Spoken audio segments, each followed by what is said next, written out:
Bapak Ibu sekalian ya, kalau Anda tonton lagi video seminar US, saya juga di situ kan mempertegas bahwa saham-saham yang menarik di Amerika Serikat itu justru yang sifatnya growth ya, bukan yang value.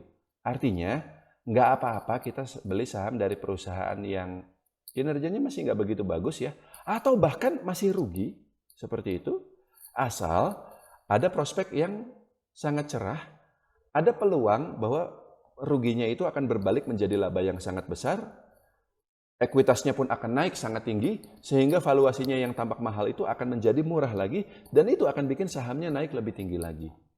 Dan itulah yang terjadi pada saham seperti Tesla, Nvidia, dan seterusnya.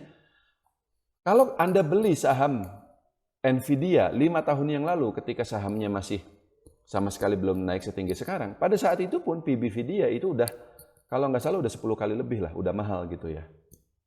Nah, jadi dengan pemikiran yang sama, Oklo ini juga tampak menarik. Betul kan Pak Walter? Ya, Betul.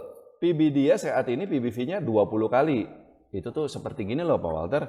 Anda bayar $20 tapi cuma dapat aset senilai $1 doang. Itu sebenarnya kalau pakai pendekatan value itu udah nggak masuk akal. Apalagi Oklo ini saya lihat pernya belum ada. Artinya apa? Dia perusahaannya masih rugi. ya, Perusahaannya masih rugi.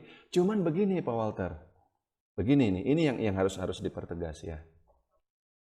Kalau kita lihat contohnya Nvidia, yang memang sukses naik banyak, pertanyaannya, apakah Nvidia ini satu-satunya perusahaan yang kemudian diuntungkan oleh AI?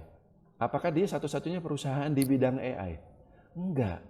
Perusahaan teknologi yang lain juga sama. Ada namanya AMD, ada namanya Intel, INTC, IBM, yang berhubungan dengan komputer lah.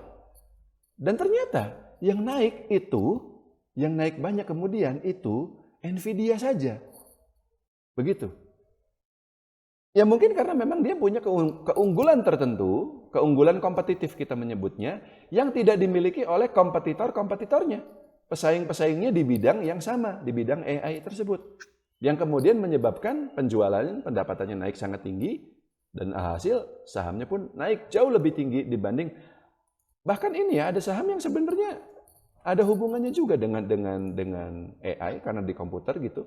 Intel, tapi nasibnya itu jauh berbalik 180 derajat dibanding dengan Nvidia. Nvidia naik sangat tinggi ya, INTC, saham Intel ini dalam waktu 5 tahun terakhir dia justru jeblok sampai 67%.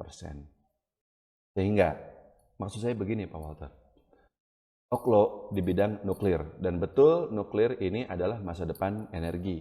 Nuklir ini jauh lebih bersih dibanding batu bara atau bahkan minyak. Tapi saya kemarin sempat cek, perusahaan di bidang nuklir itu ada banyak Pak Walter. Nah, saya belum tahu selain Oklo ini apa aja. Tapi tugas kita adalah coba cek sebenarnya apa keunggulan kompetitif Oklo ini dibanding perusahaan sejenis. Dan itu memang nggak gampang. Nggak gampang. Hanya karena sahamnya dalam setahun terakhir sudah naik banyak, bukan berarti dia yang paling prospek dibanding kompetitornya yang lain. Bukan, jadi gitu. Jadi saran saya, sebelum Pak Walter memutuskan untuk mengejar kereta di Oklo ini, karena dia memang sudah naik banyak tuh. Ingat Pak Walter, ini sedikit perbedaan investor dengan pom-pom dan seterusnya ya. Kita itu cari saham yang belum jalan, yang belum ramai, yang belum dibicarakan di grup-grup. Suatu saham kalau sudah ramai dibicarakan di grup biasanya sudah telat kalau kita baru mau masuk. Itu nggak hanya berlaku di Indonesia, di US pun sama. Saham apapun yang ramai dibicarakan di media sosial sebenarnya biasanya itu adalah waktunya untuk profit taking. Tapi dalam kasus Oklo, karena betul dia menawarkan masa depan, maka bukan tidak mungkin dia bisa naik lebih tinggi lagi. Cuman dalam hal ini ya kita harus pelajari lagi, baca lagi laporan keuangannya, laporan tahunannya, which is nggak mudah tapi itu yang kita kerjakan. Coba kata kuncinya adalah cari proyek-proyek apa yang sedang dia kerjakan. Ada inovasi tertentu nggak yang perusahaan lain tidak dilakukan? Karena itu yang dulu dilakukan oleh Nvidia. Dia adalah perusahaan pertama di bidang teknologi yang masuk ke data center yang sangat dibutuhkan untuk perkembangan AI. Dia itu sudah masuk ke data center itu sejak tahun 2014. Udah 10 tahun yang lalu. Baru kelihatan hasilnya itu di tahun 2000, setelah pandemi 2021 seperti itu. Oklo ini juga, coba Pak Walter cari gitu, inovasinya tuh apa gitu loh. Kalau nggak ada, coba cek perusahaan nuklir lain. Siapa tahu juga ada yang valuasinya lebih rendah, yang PBV-nya nggak sampai 20 kali.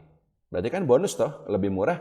Lebih murah artinya apa Pak Walter? Potensi kenaikannya lebih tinggi. Kalau mahal, meskipun dia mungkin naik, ya dia kan udah naik banyak, dia mau naik setinggi apa lagi gitu loh. Jadi seperti itu. Cukup ya Pak Walter?